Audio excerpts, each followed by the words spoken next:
ભક્તો ભક્તિપણામાં યાદ રાખજો, આધ્યાત્મિક પથમાં બુદ્ધિની જરૂર જ નથી.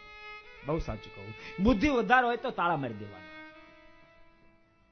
આધ્યાત્મિક પથમાં જો ગતિ કરી હોય તો. રામકૃષ્ણ પરમહંસની પાસે એક સર્જન ડોક્ટર ગયેલા. બોલો, વંદના કરીને કહ્યું, મહાત્માજી મારી મુક્તિ કેમ થાય?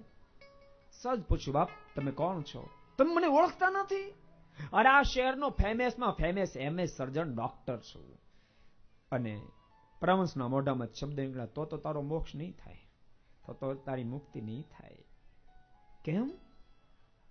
અરે સામાન્ય માણસ મોક્ષ લઈ જાય, મારી મુક્તિ નહીં થાય, મારો મોક્ષ નહીં થાય. નહીં થાય. કેમ નહીં થાય? હું કહું છું એટલે નહીં થાય. ઢીલો પડી ગયો ડોક્ટર. હાથ ચડ્યા, મારો મોક્ષ થાય એવો કાંઈક રસ્તો બતાવો. એક કામ કરી, પેલા ઘેરે જા, આ તારી MS ની ડિગ્રીને માળિયા ઉપર ચડાયા જા, પછી પાછો આવે તો મોક્ષ થશે. ગુણિનામ ગુણવત્તાયામ જ્ઞેયમ હેતત પરમ ફલમ કૃષ્ણ ભક્તિશ્ચ સત્સંગ અન્યથા યાન્તિ વિદોપ્યતા. ગમે તેટલી બુદ્ધિ હોય ભક્તો, એ બુદ્ધિના માધ્યમથી સત્સંગમાં અનુરાગ ન જાગે, પ્રભુમાં પ્રેમ જો ન જાગે ને, તો એ બુદ્ધિ પણ અન્યથા યાન્તિ વિદોપ્યતઃ, અધોગતિનું કારણ બની જાય.